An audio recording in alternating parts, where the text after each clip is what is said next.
अर्थशास्त्री और प्रधानमंत्री नरेंद्र मोदी की आर्थिक सलाहकार परिषद के अध्यक्ष बिबेक देबरॉय का शुक्रवार को 59 वर्ष की आयु में निधन हो गया है।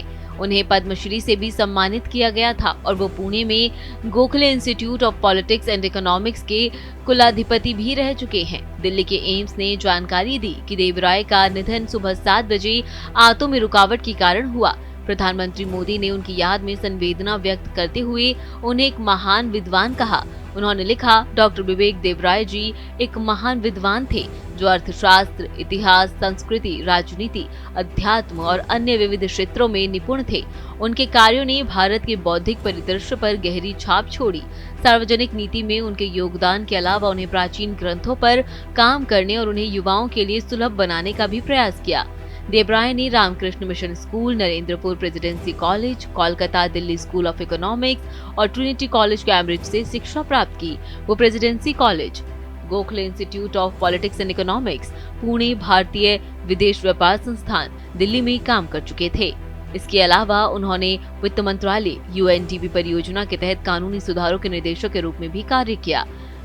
5 जून 2019 तक नीति आयोग के वो सदस्य रहे। उन्होंने कई किताबी शोध पत्र और लेख लिखे और कई समाचार पत्रों के सलाहकार, सहयोगी, संपादक भी रहे। अर्थशास्त्र के अलावा वो संस्कृत के विद्वान भी थे और भगवद गीता, वेद पुराण और उपनिषदों का अंग्रेजी में उन्होंने अनुवाद भी किया। बता दें कि 1990 के दशक के मध्य में उन्होंने वित्त मंत्रालय के आर्थिक मामलों के विभाग में 1 वर्ष बिताया।